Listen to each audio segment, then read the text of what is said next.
Hello, Clearwater Cubs. Miss Clyatt's back with more answers to the information that you had to complete in your booklet. We are on day 3 continued. So if you'll look in your packet, make sure you're on day 3 continued, number 1. In the limerick on page 192, the author used an alliteration. The author used the B sound repeatedly in bored by B.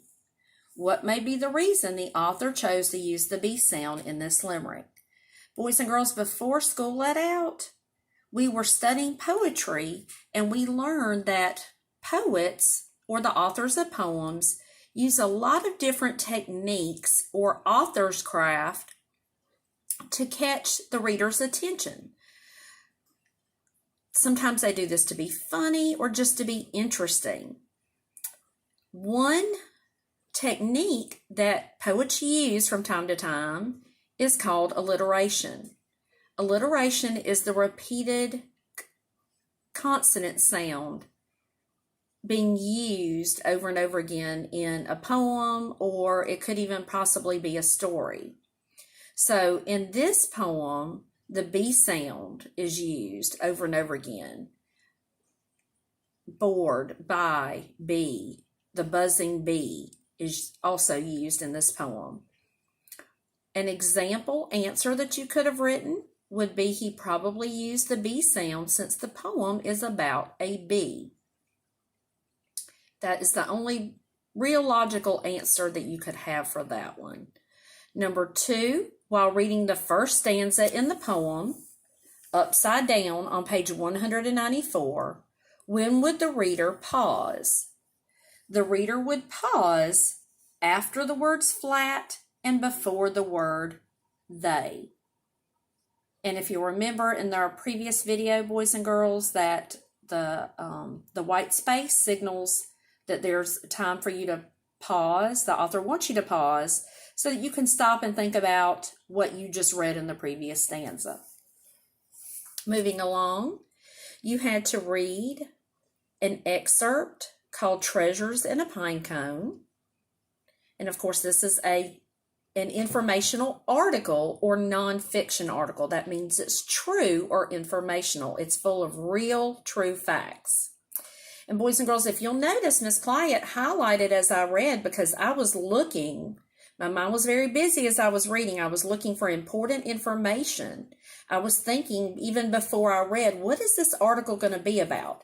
I know the title is Treasures in a Pinecone. So I know that this article must have something to do with a pine cone, which makes me think of pine trees because I know pine cones come from pine trees.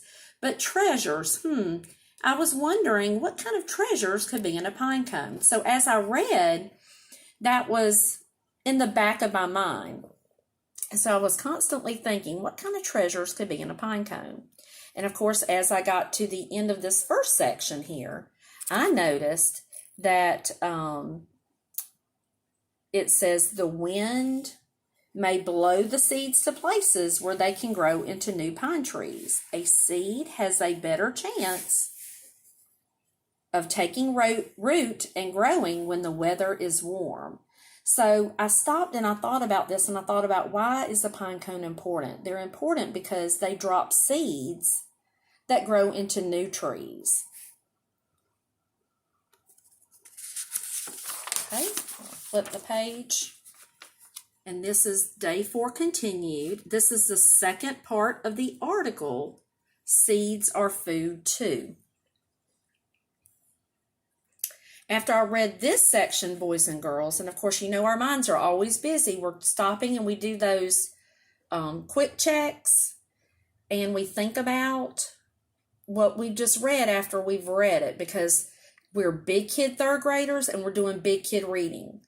Remember, boys and girls, smart students stop after a paragraph or two and think about what they've read. Don't rush through. And then when you get to the end, you're thinking, I have no clue what I just read. We have to stop and think as we're reading.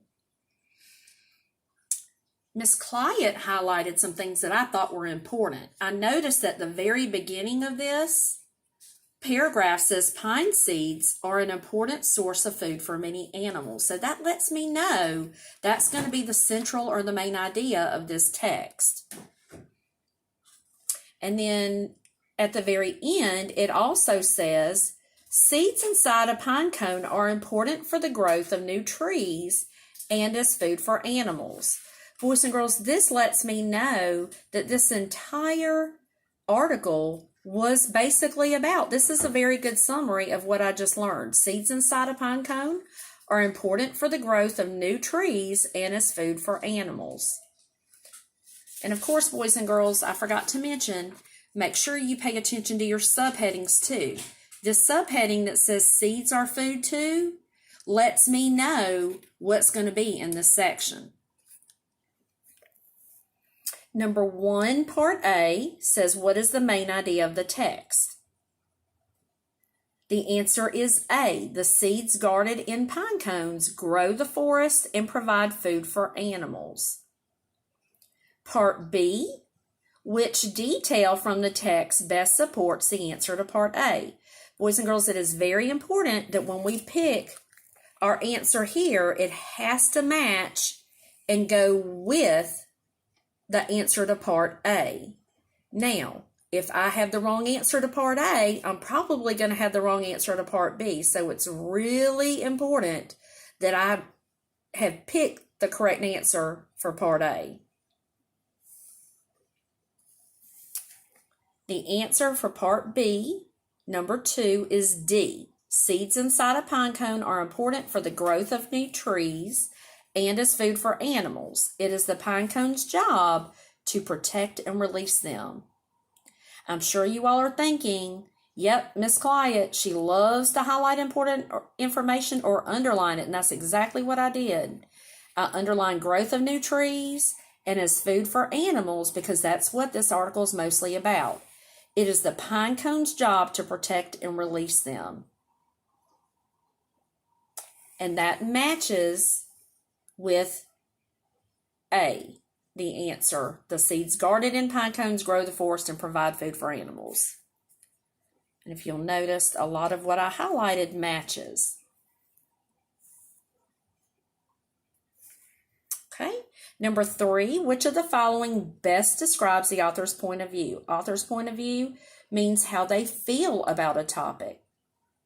We've talked about this a lot in class. Some of you boys and girls love soccer. So your point of view is soccer is great. Some other students may not really like soccer or care for soccer. So they dislike soccer, and that's their point of view. So it's really important, boys and girls, that we stop and think about these questions and what we're being asked to find before we pick an answer. We can't pick the right answer if we don't understand the question. And the correct answer is A. Pine cones should be a very important part of nature for many different reasons. All right, boys and girls, I'm going to go ahead and stop there. And whenever you're ready, you can watch the next video to continue.